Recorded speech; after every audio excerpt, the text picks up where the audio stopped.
పలికే మరి పెదవులలో నుంచి వచ్చేటువంటి మాటలలో మధురమైనది తీయనిది పదం ఏదైనా ఉందంటే ఆ పదం ఏంటంట?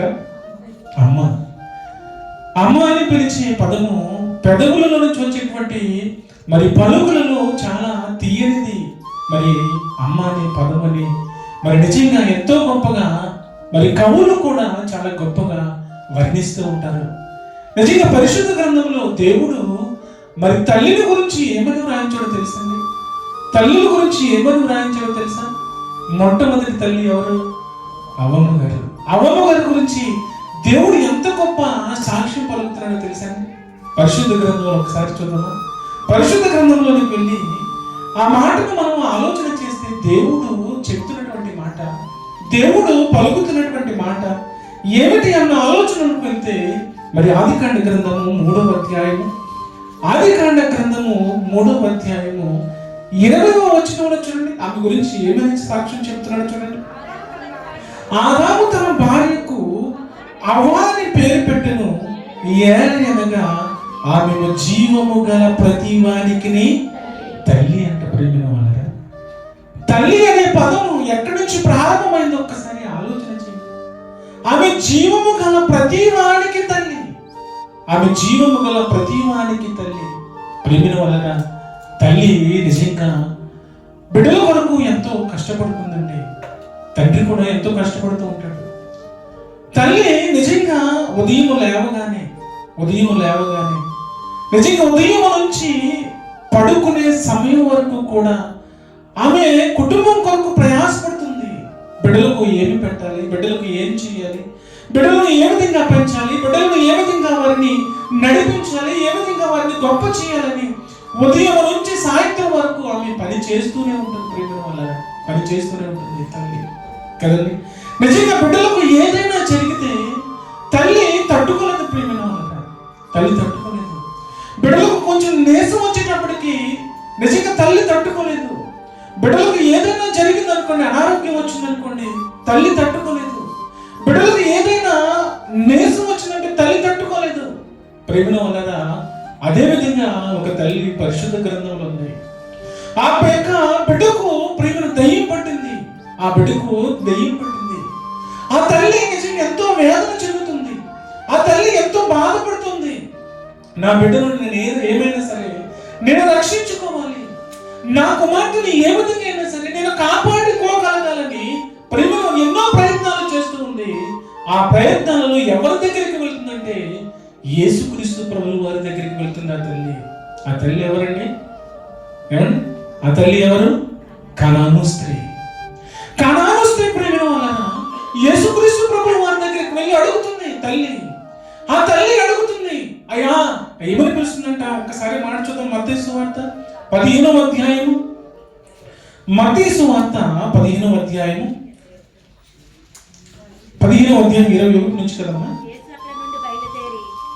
యేసు అక్కడ నుండి బయలుదేరి తూరు సీదోనుల ప్రాంతములకు వెళ్ళగా ఇదిగో ఆ ప్రాంతముల నుండి కనాను స్త్రీ ఒకటి వచ్చి, ప్రభువా, దావీదు కుమారుడా, నన్ను కరుణించుము, నా కుమార్తె దెయ్యము పట్టి బహు బాధపడుచున్నదని కేకలు వేస్తుందంటే ఆమె. చూసారా, ఒక తల్లి కుటుంబంలో ఉన్నటువంటి కుమార్తెకు అనారోగ్యం వచ్చినప్పుడు, ఒక తల్లి కుటుంబంలో ఉన్నటువంటి కుమార్తెకు బాధ కలిగినప్పుడు, అనారోగ్యంతో ఉన్నప్పుడు అనేక విధాలుగా ఆమె బాధపడుతూ ప్రేమ వలన ఎవరి దగ్గరికి వచ్చిందన్న ఆలోచనకు వెళ్తే యేసుక్రీస్తు ప్రభువు వారి దగ్గరకు ఈ తల్లి కనాను స్త్రీ వచ్చింది. ఈ తల్లి వచ్చి కేకలు వేస్తుందండి, దావీదు కుమారుడా, ఇదిగో నన్ను కరుణించు అని. దావీదు కుమారుడా, నన్ను కరుణించు అని కేకలు వేస్తుంది తల్లి. ఎందుకయ్యా అంత గొప్పగా ఆమె కేకలు వేస్తుంది? అంత గొప్పగా ఆ తల్లి ఎందుకు కేకలు వేయాలి అన్న ఆలోచనకు వెళ్తే ప్రేమ వల్ల నిజంగా తల్లి గర్భవతిగా ఉన్నప్పుడు ప్రేమ వల్ల ఆమె ఎంత కష్టపడుతుందో మనకు తెలుసు కదండి. ఒక తల్లి గర్భవతిగా ఉండగా ఎంత కష్టపడుతుందో మనకు తెలుసు ప్రేమ వలన. గర్భంలో మనం పడగానే తల్లికి ఎన్నో తినాలని ఆశ కలిగి ఉంటుందండి కదండి. ఎన్నో తినాలని ఆశ కలిగి ఉంటుంది. కానీ అన్ని తింటుందా? తినదండి. ఎందుకో తెలుసా? ఆమెకి ఏదైనా జరుగుతుందని కాదు, ఆమెకి ఏదైనా జరుగుతుందని ప్రేమను ఆమె తినదు. కడుపులో ఉన్నటువంటి మనకి ఏదైనా జరుగుతుందని తల్లి కొన్నిటిని మానుకుంటుందండి, కొన్ని మానుకుంటుంది. చూడండి, తల్లి కడుపులో మనం పెరుగుతున్నప్పుడు ఆమె నడకను మార్చుకుంటుంది, ఆమె నడకను మార్చుకుంటుంది. చూడండి, ఆమె నిజంగా ఆమె నడక ప్రేమ వలన వేగముగా నడకగలదు, కానీ ఎందుకు నెమ్మదిగా నడుస్తుందంటే కడుపులో మనకి ఏదైనా జరుగుతుందేమని ప్రేమ వలన ఆమె నడక మార్చుకుంటుంది. ఆమె పడక చూసారా ఎప్పుడైనా? కడుపులో మనం పెద్దగా అవుతున్నప్పుడు, కడుపులో మనం పెరుగుతున్నప్పుడు ప్రేమ వలన ఆమె ఒక పక్కగా పడుకోలేదు, ఈ పక్కకు తిరుగుతుంది, ఆ పక్కకు తిరుగుతుంది. ప్రేమ వలన ఎప్పుడైతే మనము తల్లి గర్భంలో పడ్డామో నిజంగా ప్రేమ వలన ఆ సమయం నుంచి నిజంగా డెలివరీ అయ్యే వరకు కూడా ఆమె పడుకునే రాత్రులు ఎన్ని రాత్రులు తెలుసండి?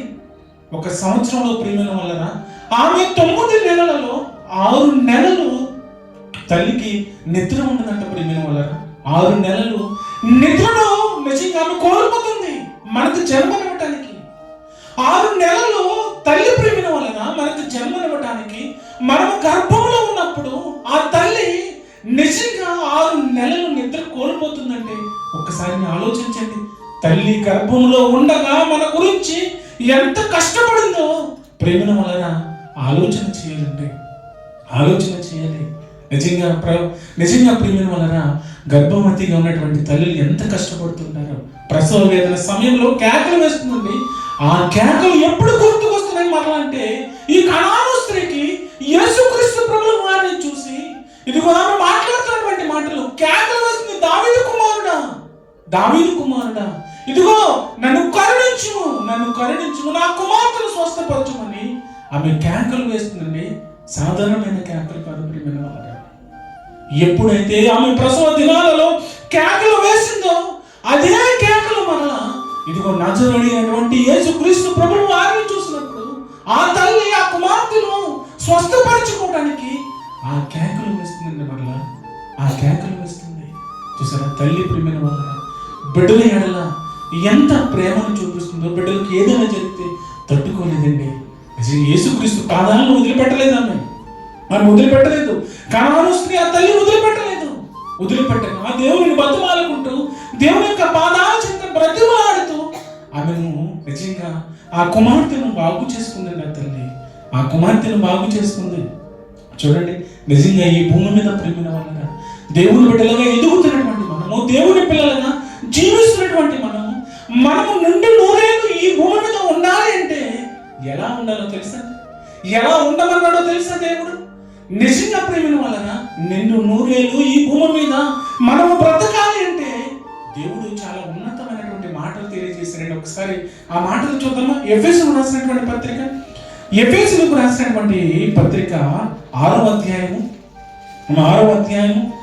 మొదటి నుంచి ఒకసారి చూద్దామా? మొదటి నుంచి దేవుడు ఏమని చెప్తున్నాడు చూడండి.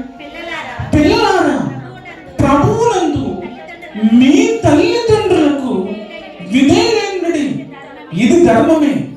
నీకు మేలు కలుగునట్లు నీ తండ్రిని నీ తల్లిని సన్మానింపు, అప్పుడు నీవు భూమి మీద దీర్ఘాయుష్మంతుడు అవుతావు అంటున్నాడు. ఎక్కడ పెట్టాడో తెలుసండి దేవుడు ఎక్కడ పెట్టాడు అంటే దీర్ఘాయుష్మంతుడుగా జీవించాలని అనుకుంటే ఎవరిని సన్మానించమంటున్నాడు, ఎవరి పాదాల చెంత పెట్టాడు అన్న ఆలోచనకు వెళ్తే ప్రేమ వలన ఎవరైతే తల్లిదండ్రులను నిజంగా వారిని ప్రేమిస్తూ ఉంటారో, నిజంగా ఎవరైతే ఆ తల్లిదండ్రులను గణపరుస్తూ ఉంటారో, ఇదిగో ప్రేమ వలన దేవుడు చెప్తున్నటువంటి మాటలు, ఆయన చెప్తున్నటువంటి మాటలు, అప్పుడు నీవు భూమి మీద దీర్ఘాయుష్మంతుడు అవుతావు అని దేవుడు సెలవిస్తున్నటువంటి మాటలండి. దేవుడు సెలవిస్తున్నటువంటి మాటలు. ప్రేమ వలన సన్మానం అంటే సాలువాలు కప్పడం లేదా దండలు వేయటం కాదు. ప్రేమ వలన సన్మానం అంటే తల్లిదండ్రులకు నిజంగా సాలువాలు కప్పడం, దండలు కప్పడం కాదు. సన్మానము ప్రేమ వలన ఒకరోజు నీ తల్లి ఇదిగో చిన్నప్పుడు నీకు గోరుముద్దలు తినిపించింది, ఓ రోజు నీ తల్లి గోరుముద్దలు తినిపించింది. అదే తల్లికి ప్రేమ వలన మనము కూడా ఒక రోజు అన్నం పెట్టే మంచి రోజులు వస్తాయండి. ఆమెకు నోటి దగ్గరికి అన్నము పట్టుకెళ్ళి ఆమెకు తినిపించే ఒక రోజు వస్తుంది. ఆ రోజును మాత్రం మనం మిస్ కాకూడదు ప్రియమైన వాళ్ళ. ఆ రోజును మాత్రం మనం మిస్ కాకూడదు. నిజమైన సన్మానం ఉన్నది. నిజమైన సన్మానం ఏమిటో తెలుసా? ఒక రోజు తల్లి మనల్ని నడిపించింది. ఒక రోజు మనం తల్లి నడిపించింది చిన్నప్పుడు. అదే సమయం వల్ల మనకు దేవుడు దయచేస్తూ ఉంటాడు ప్రియమైన వాళ్ళ. నీ తల్లి వృద్ధాప్యమందు, నీ తల్లి వృద్ధాప్యమందు ఇదిగో నిన్ను ఆ తల్లిని నడిపించిన సమయం కూడా మనకు వస్తుంది ప్రియమైన వాళ్ళ. ఆ తల్లిని నడిపించే సమయం వస్తుంది. సన్మానం అండి, నిజమైన సన్మానం. ఒక రోజు తల్లి మనం నడిపించింది. ఇదిగో వృద్ధాప్యంలో ఉండగా ఆ తల్లిని నడిపించే సమయము మనకు వస్తుందండి. నిజమైన సన్మానం అది, నిజమైన సన్మానం అది. ఒక రోజు తల్లి మనల్ని ఎత్తుకున్నది. ఒక రోజు తల్లి మనల్ని ఎత్తుకుంది వృద్ధాప్యంలో ప్రియమైన వాళ్ళరా. ఇదిగో ఆ తల్లికి సేవ చేసే సమయం ప్రియమైన వాళ్ళరా. ఆ సమయం వస్తూ ఉంది. ఆ సమయాన్ని మాత్రం మనం ఎప్పుడు మిస్ కాకూడదండి. ఆ సమయం మనం ఎప్పుడు మిస్ కాకూడదు. సన్మానం అంటే ప్రియమైన వాళ్ళరా సాలువాలు కప్పడము, దండలు వేయటం కాదు. తల్లిని సన్మానించడం అంటే, తండ్రిని సన్మానించడం అంటే, వృద్ధాప్యంలోకి వచ్చినప్పుడు తల్లిదండ్రులను వారిని గౌరవించడం అండి. వారి ఆరోగ్యాన్ని చూసుకోవటం, వారికి కడుపు నిండా గొప్పడు అన్నం పెట్టడం అండి. వారు ఏమడుగుతారు చెప్పండి? వృద్ధాప్యంలో ఏమైనా ఆస్తులు అడుగుతారా? ఎక్కడికైనా పిక్నిక్ తీసుకెళ్ళి అడుగుతారా? లేదా ఎక్కడికైనా టూర్లు తీసుకెళ్ళి అడుగుతారా? లేదు, అవి ఏం అడగరండి. వారు వృద్ధాప్యంలో అడిగేది గొప్పడి అన్నం. ప్రేమైన వాళ్ళరా, గొప్పడి అన్నం అడుగుతారు ప్రేమైన వాళ్ళరా. దేవుని యొక్క బిడ్డలుగా దేవుని యొక్క ప్రేమ ఎరిగి బ్రతుకుతున్నటువంటి మనము తల్లులను ఏ విధంగా మనం పెంచుతున్నాం, తల్లులను ఏ విధంగా మనం గౌరవిస్తున్నాము, తల్లులను ఏ విధంగా మనము సన్మానిస్తూ ఉన్నాము, తల్లిదండ్రులను ఏ విధంగా గౌరవిస్తున్నాము ప్రేమైన వాళ్ళరా. ఒకసారి ఆలోచన చేయండి. పరిశుద్ధ గ్రంథంలోకి వెళ్ళి ఆలోచన చేస్తే సామెతల గ్రంథం ఒక మాట చూడండి. సామెతల గ్రంథం ప్రియమైన వాళ్ళరా 23వ అధ్యాయం. తల్లిదండ్రులను చూడని వారి గురించి, తల్లిదండ్రులను పట్టించుకున్న వారి గురించి దేవుడు ఏమని చెప్తున్నాడు? ముదివి యందు వారిని ఎలా పెంచాలంట? 23వ అధ్యాయం 22వ వచనం చూడమ్మా. 23వ అధ్యాయం 22వ వచనం. నిన్ను కనిన తండ్రి, నీ తండ్రి ఉపదేశమును అంగీకరించుము, నీ తల్లి ముదివి యందు ఆమెను నిర్లక్ష్యము చేయకము అంటుంది. ప్రియమైన వాళ్ళారా, ఇప్పుడంటండి తల్లిని ఏ విధంగా చూడాలంట? నిర్లక్ష్యంగా మనము చూడకూడదంటండి. ఎప్పుడు అన్న ఆలోచనకు వెళ్తే నీ తల్లి ముదివి యందు ఆమెను నిర్లక్ష్యము చేయకమంటున్నాడు. దేవుడు చెప్తున్నటువంటి మాటలండి. ప్రియమైన వాళ్ళారా, గత కాలంలో నేను ఇంటికి వెళ్ళినప్పుడు, కొన్ని గృహాలను దర్శించినప్పుడు ఆ తల్లులు చెప్తున్నటువంటి సాక్ష్యం విన్నానండి. నిజంగా వారి బిడ్డల కొరకు ప్రయాసపడుతున్నటువంటి వారు చేస్తున్నటువంటి ప్రార్థన ఎంత గొప్పగా ఉందో తెలుసండి. ఏమండి, నా కుమారుడు నిజంగా ఎంతో కష్టపడతాడండి. చిన్నప్పటి నుంచి నా కుమారుడు ఎంతో కష్టపడతాడు. ఇంత అభివృద్ధి చెందడానికి నా కుమారుడి కష్టమని అని ఒక తల్లి చెప్తున్నటువంటి సాక్ష్యం అండి. ఒక తల్లి చెప్తున్నటువంటి సాక్ష్యం. ఒక గృహానికి వెళ్ళినప్పుడు ఆ తల్లిదండ్రులు చెప్తున్నటువంటి మాట, ఏమండి ఈ రోజు నేను బ్రతికున్నానంటే, మేము బ్రతికున్నామంటే దేవుడి కృప. అంతేకాదండి, నా కుమారుడు నన్ను ఎంతో గొప్పగా పట్టించుకున్నాడండి, ఎంతో గొప్పగా ప్రేమ చూపించాడు. నా అనారోగ్య పరిస్థితుల్లో ఇదిగో నా కుమారుడు చూపించినటువంటి ప్రేమ ఎవరు చూపించలేదని ప్రేమిన వల్ల ఆ తల్లిదండ్రులు బిడ్డల గురించి చెబుతున్నటువంటి సాక్ష్యాన్ని విన్నప్పుడు నిజంగా ఎంతో గొప్పగా వారి తల్లిదండ్రులు ప్రేమిన వల్ల బిడ్డల గురించి సాక్ష్యం చెప్తున్నారండి. చూసారా, ముదివి యందు వారిని ఏం చేయకూడదు అంటే నిర్లక్ష్యం చేయకూడదు. ఓ తల్లి ప్రేమిన వల్ల ఒకే ఒక కుమారుడు వృద్ధాప్యంలో ఉంది. కుమారుడు ఎలా ఉన్నాడు అంటే మరి లోకాశ వైపు పరిగెడుతూ ఉన్నాడు. నా కుమారుడు నిజంగా మరి నా యొక్క మాట వినటం లేదు, దేవుని భయభక్తులు కలిగి ఉండటం లేదని ప్రేమ ఆమె బెండ పట్టుకుని భయంకరమైనటువంటి నీరసంలోకి వెళ్ళిపోయింది. అయితే కుమారుడు ఏం చేశాడంటే హాస్పిటల్ తీసుకెళ్ళాడు. హాస్పిటల్ తీసుకువెళ్ళి ప్రేమ వల్ల నిజంగా తల్లికి అన్ని ట్రీట్మెంట్లు చేస్తున్నాడు.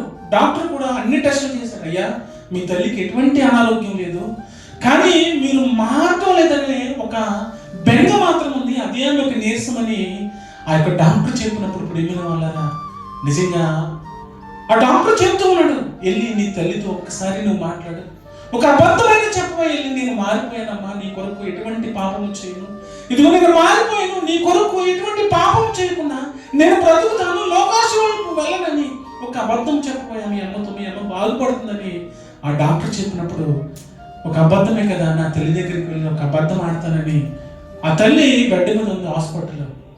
అమ్మా ఇంక నేను ఎప్పుడు పాపం చేయనమ్మా, ఇంకెప్పుడు నేను తప్పు చేయను, ఇంకెప్పుడు నేను అబద్ధం ఆడాను, పాపపు జోలికి వెళ్ళను, నేను కూడా నీతో పాటు దేవుని యొక్క సన్నిధికి వస్తానమ్మని చిన్న అబద్ధం చెప్పాడండి ఆ తల్లికి. వెంటనే లేచి కూర్చుంది బెడ్ మీద. వెంటనే లేచి కూర్చుని అక్కడ ఉన్నటువంటి నర్సులతో మాట్లాడుతుంది ఆ తల్లి. అయ్యా ఇదిగో అమ్మా, నా కుమారుడు మారిపోయాడు, ఇంకా ఏ పాపము చేయడంట, నాతో పాటే దేవుని యొక్క సన్నిధికి వస్తాడంట అని ఆ తల్లి అక్కడ ఉన్నటువంటి అందరితో చెబుతున్నటువంటి మాటలు విని ఆశ్చర్యపోతున్నారంట. ప్రియమైన వాళ్ళారా, వారందరూ ఆశ్చర్యపోతున్నారంట, వారందరూ ఆశ్చర్యపోతున్నారు. రిసెప్షన్లోకి వెళ్ళింది, అయ్యా ఇదిగో నా కుమారుడు మారిపోయాడు, ఇంకా నాతో పాటు దేవుని సన్నిధికి వస్తాడంట, ఏ పాపం చేయడని ఇదిగో నాతో చెప్తూ ఉన్నాడు అన్నప్పుడు ఆ తల్లికి నిజంగా ఆనందానికి అవధులు లేవండి. వెంటనే భోజనం చేసింది, వెంటనే టాబ్లెట్లు వేసుకుంది. నిజంగా ఎంతో గొప్పగా ఆమె మంచి ఆరోగ్యాన్ని పొందుకుని వెంటనే ఇంటికి వెళ్ళింది. ఇంటికి వెళ్ళి ప్రియమైన వాళ్ళరా, ఇదిగో నా కుమారుడికి నేను ఏదైనా చేయాలని పాయాసం చేస్తుంది. ఇక్కడ నుంచి ఏమో స్నేహితులు ఫోన్ చేస్తున్నారు, ఒరే రారా మందు కొట్టడానికి టైం అయింది అని.